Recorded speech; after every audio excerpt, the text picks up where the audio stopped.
오늘 국회에서 여순사건 특별법 제정을 위한 토론회가 열렸습니다. 여순사건의 진실규명을 위해 더불어민주당이 법안 통과를 당론으로 채택하는 방안을 검토하고 야3당도 특별법 발의에 나섰습니다.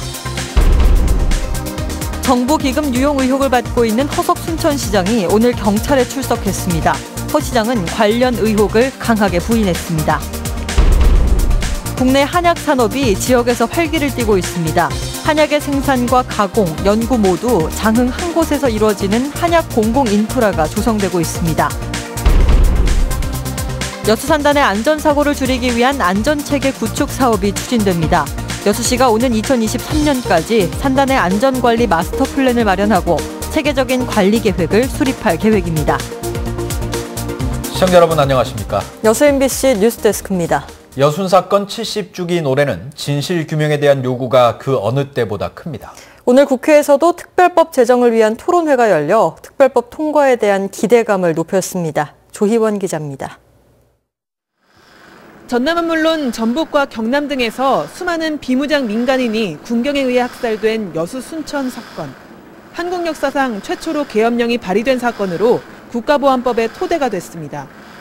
진상규명을 위한 특별법안은 지난 16, 18, 19대 국회에서 잇따라 발의됐지만 무관심 속에 모두 폐기되면서 지금까지도 희생자의 규모조차 파악되지 못했습니다. 하지만 이번 국회 분위기는 과거와 다릅니다. 국회에서 특별법 제정과 관련된 토론회가 열렸고 자유한국당을 제외한 야3당이 제각기 특별법을 발의했습니다. 더불어민주당도 법안 통과를 당론으로 채택하는 방안을 검토하고 있습니다. 만약 당론으로 채택하게 된다면 전체 국회의원 중 특별법에 찬성하는 의원이 과반을 넘게 돼 특별법 통과가 머지않게 됩니다. 저희 당이 직접 이거를 발의를 하게 되면 아마 대부분의 의원이 다 함께 참여할 것으로 보여집니다. 그러면 기존의 우리 바른미래당 그리고 민주평화당 그리고 정의당 분들하고 합하면 그 국회 5분의 3을 넘어가는 그러니까 패스트트랙에 언제든지 얹힐 수 있는 법안의 성격으로 바뀌기 때문에 각 당에서 제각기 발의한 5개의 법안을 단일화하고 특별법 소관위원회를 여순사건의 부정적 입장인 국방위가 아닌 행안위로 옮겨야 하는 등 아직 넘어야 할 산이 많지만 유족들은 기대감에 부풀어 있습니다. 20대 임기 내에 반드시 특별법이 국회에 통과돼서 제정할 수 있도록 저희 여순사건, 여수, 순천, 구례, 보성 모든 유족들은 수건이고 또 바람이고 또 그렇게 되리라고 굳게 희망을 갖고 있습니다. 더불어민주당은 다음 주에 소속 정당 의원들의 서명을 받은 뒤 이달 안에 당론 발의를 결정할 계획입니다. MBC 뉴스 조희원입니다. 특혜 의혹이 제기되고 있는 여수 웅천지구 택지개발 사업과 관련해 시의회가 특별위원회 구성을 제안했습니다. 여수시의회 환경복지위원회는 웅천 택지개발 사업에 대한 행정사무감사 결과 지구 단위 계획이 12차례나 변경됐지만 의회나 주민들에 대한 의견 수렴이 부족했고 일조권과 경관, 교통 등 환경권 보호를 위한 시의 역할이 미흡한 것으로 확인됐다고 밝혔습니다. 또 현실적 한계로 비리나 특혜 정황은 밝혀내지 못했다며 의회 차원에서 특별위원회를 구성해 추가 확인이 필요하다고 덧붙였습니다. 웅천지구 실태파악 특별위원회 구성 여부는 오는 21일 본회의에서 최종 결정됩니다. 여수산단의 안전사고를 줄이기 위한 안전체계 구축 사업이 본격적으로 추진됩니다. 여수시와 한국건설 생활환경시험연구원, 순실대학교는 오늘 업무 협약을 체결하고 오는 2023년 1월까지 여수산단 통합안전체계 구축 사업을 진행하기로 했습니다. 해당 사업은 여수산단의 안전관리 마스터 플랜을 마련하고 산단 내 배관을 전수조사해 체계적인 관리 계획을 수립하는 사업으로 국비 53억 원이 투입됩니다. 경찰이 6.13 지방선거와 관련해 290여 명을 기소 의견으로 검찰에 송치한 것으로 조사됐습니다. 전남지방경찰청은 오늘 공직선거법 공소시효 만료 시점을 기준으로 지금까지 7명을 구속, 286명을 불구속 기소 의견으로 송치했으며 조사 결과 흑색 선전이 가장 많았고 금품 향응, 여론 조작 순으로 나타났다고 밝혔습니다.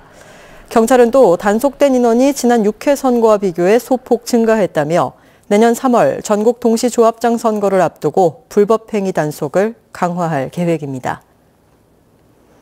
정부 기금 유용 의혹을 받고 있는 허석 순천시장이 오늘 경찰에 출석했습니다. 선거 때부터 발목을 잡아왔던 이번 사건이 지방청으로 옮겨가면서 수사 결과에 관심이 높아지고 있습니다. 김종수 기자가 보도합니다. 안녕하세요. 허석 순천시장이 경찰에 출석했습니다. 사건이 순천경찰서에서 전남지방경찰청으로 이송된 지 2달여 만입니다. 허 시장은 지난 2005년 이후 7년 동안 정부로부터 지역신문발전기금 5억 7천여만 원의 보조금을 받아 일부를 유용한 의혹을 받고 있습니다. 허 시장은 조사에 앞서 취재진에게 관련 혐의를 강하게 부인했습니다. 부정한 돈에 단돈은 10원 앞은 손댄 적이 없습니다. 그리고 그것은 저를 아는 모든 사람들이 다 이해를 할 것입니다. 현직 기초단체장이 관할 경찰서가 아닌 지방경찰청에서 조사를 받는 건 흔치 않은 일입니다. 수사 책임자인 순천경찰서장 등과 함께 식사를 한 사실이 알려져 논란이 일면서 사건이 지방청으로 이송됐기 때문입니다. 허 시장은 시장 후보 때부터 신문사 대표 당시 함께 일했던 전 순천시 의원으로부터 고발당해 기금 유용 의혹을 받아왔습니다. 이에 대해 허 시장은 의혹을 강하게 부인하며 후보직 사퇴란 배수진을 치기도 했습니다. 시민의 신문을 운영하면서 단 한 푼이라도 횡령을 하였다면 저는 시장으로서 자격이 없다고 생각합니다. 그러나 고발 이후 압수수색과 참고인 조사 등이 진행됐고 지방경찰청장까지 나서 철저한 수사를 공언한 상황. 민선시대를 맞아 전직 지자체장들의 구속과 실형 등 순환을 지켜봐온 시민들 입장에선 그만큼 촉각을 세울 수밖에 없습니다.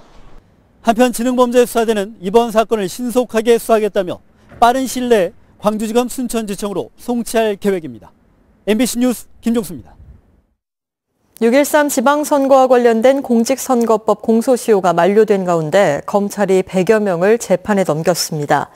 광주지검 순천지청은 지난 지방선거에서 공직선거법 위반 혐의로 입건된 240여 명 가운데 6명을 구속기소, 102명을 불구속 기소했으며 재판에 넘겨지지 않은 130여 명 가운데 현직 단체장인 장서공 도교육감과 권오봉 여수시장, 정현복 광양시장, 송기근 고흥군수에 대해서는 무혐의 처분을 내렸습니다.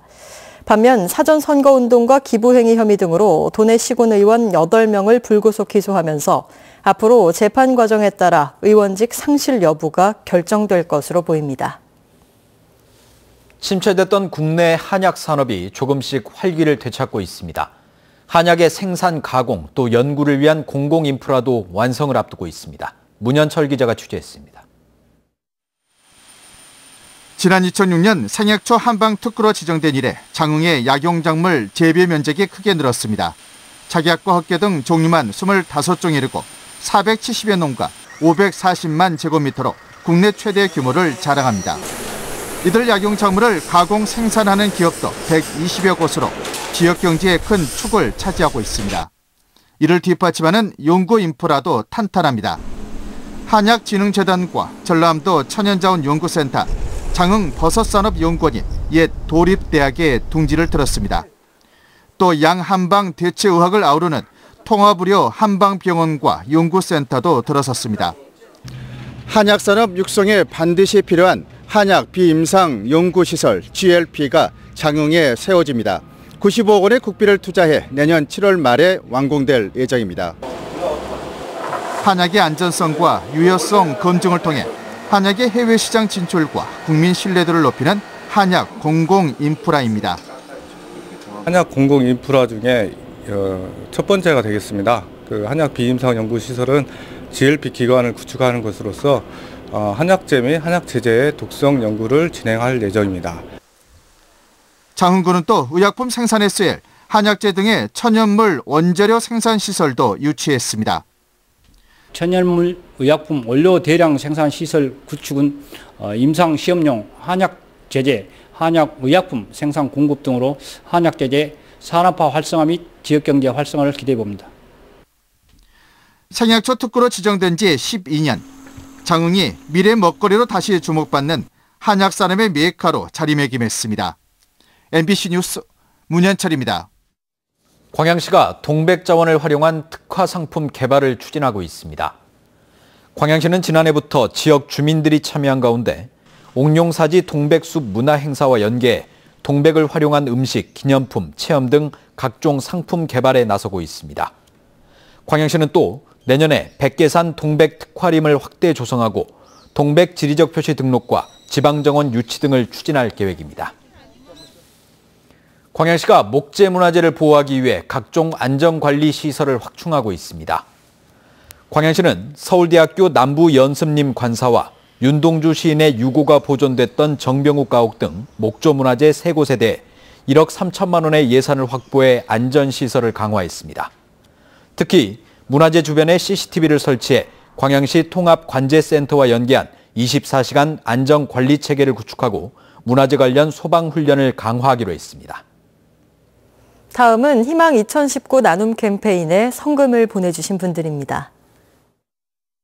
사단법인 고운군 김생산 어민회원 1동 200만 원, 순천시 왕조 1동 금호아파트 109에서 111동 주민 1동 83만 1,510원, 여수시 봉계동 여도중학교 80만 원, 대한노인회 여수시 노인지회 50만 원, 고운군 도하면 지호마을 주민 1동 50만 원, 신호치마을 주민 1동 41만 2천 원, 고운군 도양읍 상유마을 주민 1동 33만 원, 순천시 순천 번호판 제작 30만 원, 고운군 복내면 신금마을 주민 1동 30만 원, 여수시 선원동 도원초등학교 병설유치원 27만 2,360원, 문수동 안데르센 어린이집 25만 원, 여수시 국동 19통 주민 1동 21만 원, 광양 옥곡면 장동리 경로당 경로정 20만 원, 고운군 도양읍 봉서마을 주민 1동 20만 원, 순천시 도사동 수동마을 20통 주민 1동 15만 원, 고운군 복내면 교동마을 주민 1동 10만 원, 고운군 복내면 애도마을 주민 1동 7만 원, 김단효 5만 원. 성금을 보내주신 분들께 감사드립니다.